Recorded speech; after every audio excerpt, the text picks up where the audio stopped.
part, I know y'all done heard all this stuff going on between the Megan Thee Stallion and the hotties and the Barbs. Everybody just beefing with each other today, honey, because Megan done woke up and chose violence today, honey, child. She done dropped her hit song called HISS, and the girlies are talking and the girlies are fighting. So let's get into it. Let's break these lyrics down to really understand where Megan's coming from, because my girl is out for blood. Anybody that had something to say about her, basically in the past, she just, I guess, was tired of keeping it in, and she just unleashed the clip. So let's get into it. This is the verse really on her song that basically put everybody in a frenzy. Obviously, it got the attention of Nicki Minaj because obviously it's a direct shot at her and her husband. So it didn't take long for Nicki Minaj to jump on live and obviously talk about the situation and diss her back. But as you can see, she said, "These hoes don't be mad at Megan. These hoes be mad at Megan's Law." And for those who don't know what Megan's Law is, it's basically where law enforcement has to share information about registered SOs. I don't want to say it on here because TikTok's kind of weird. But basically, Nicki's husband has to register every time he moves around or something like that, or if they get a new house or whatever the case may be, he has to register, and that's public information. So that's where that one-liner came out, and that's what put the song basically on the map. And then she obviously dissed other people who had something to say about her too. So next I'm gonna talk about Drake, because obviously this kind of refers to him, especially dating back to 2019 era when it was speculated that he got lipo on his abs, child. She goes, "All these little rap niggas so fraud. Xanax be their hardest bars. These niggas hate on BBLs and be walking around with the same scars, child." No, she did not. But yes, this was giving very much like he had got lipo. I don't know what Drake was trying to do at this point. Again, this is back a couple years back, and it was speculated that he had got some work done, child. You can look it up for yourselves around this time when the rumors were speculating. Another part in her verse where she talks about Drake allegedly is when she mentions, "Don't speak on my body count if the D ain't worth coming back for seconds. Cosplay gangsters, fake ass accents, posted in another nigga hood like a bad bitch." Oh my God. I mean, Drake really do be, he be cheesing extra hard when he be in other people's hood. Like, bro, he just be that friend that be happy to be here moment kind of guy. So I guess that's where she's getting that from. But you know what's so funny, y'all? I always wondered why every time Drake would date somebody or it would come out public he was with somebody, bro, it would never last. And you know what? I have a theory, but I ain't gonna say it on here, but I think it's a reason why women don't come back or be around him. I think it's just more because it's like, bro, this man is obviously somebody. He's like an A-list celebrity. He's fucking Drake, and he can't seem to keep a fucking girlfriend. Like, I just think that's super odd. But like I said, I got my speculations on what I think it could be, but I don't know. So, moving right along. Next up, we have Partisan, aka Party. Megan and Party dated, I want to say a couple years, but they broke up last year.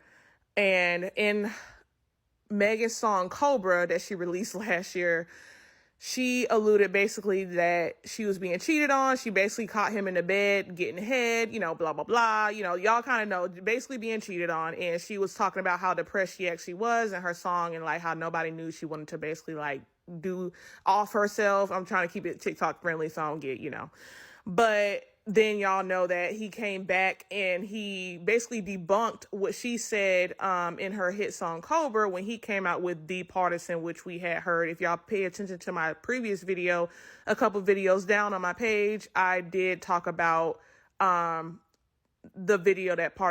song that Partisan had released. So go check that out. But we're going to focus on the part where Megan says in her song, "He can't move on. He can't let it go. He hooked, nose full of that Tina Snow. He a player, but he in his feelings. Bet I won't give up this P again. Shit, I would have gave it to his friend." What? Partisan, I'm gonna need you to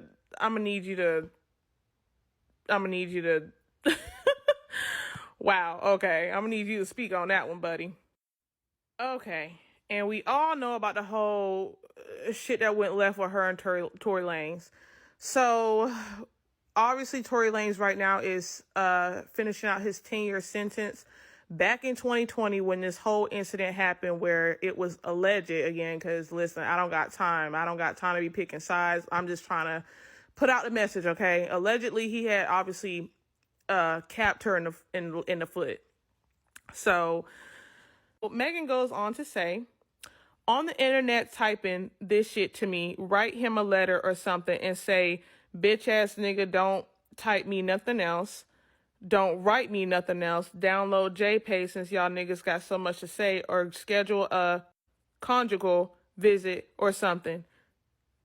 And to be honest, y'all, I don't know nothing about nobody being in jail, honey. So I had to look up what JPay was, child. So for those that are like me that don't know nothing about that, JPay is like some type of financial service provider for basically people who are in prison. So you can send your loved ones money, transfers, emails, tablets, you know, educational things, and just anything you want to send. I'm assuming you send it through that service. So girl, honey, look, I had to look it up. So I thought this was real interesting because obviously, like, Megan had a lot to say about, I'm assuming, people who had something to say about her. And one thing I will give Megan is the fact that I personally think she can rap, and I'll make a separate video if you guys want me to, about my thoughts and opinions on what Nicki said about Megan in her response on live. But one thing I do want to say is that Nicki is saying that Megan can't rap, and that's just really interesting to me because I think Megan actually is really good at rapping, and if anything, she raps very clearly, like you can understand everything she's saying when she does rap.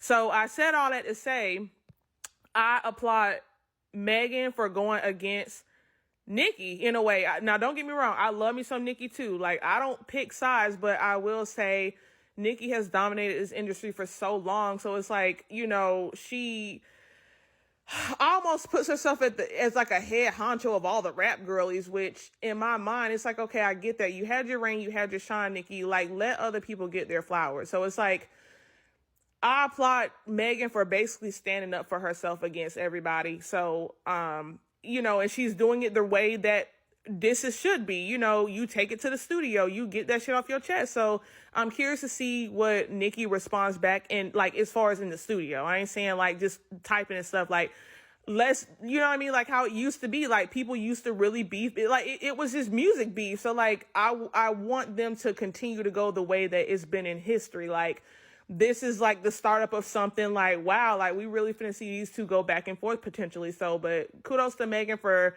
getting everything off her chest and basically standing up to Nicki herself, because a lot of people don't, you know. So the fact that she did a full-blown diss, like, damn, like, girl, good for you for defending yourself. But anyway, I am curious to know, like, oh my gosh, y'all need to comment on this video and tell me, like, what y'all, let's get in these comments and talk about it, because I can't be the only person that's just blown today, because it was a lot to uncover. So if there's something I missed, let me know. Tell me what you think she was talking about. Yeah, let's get to talking. This was real interesting.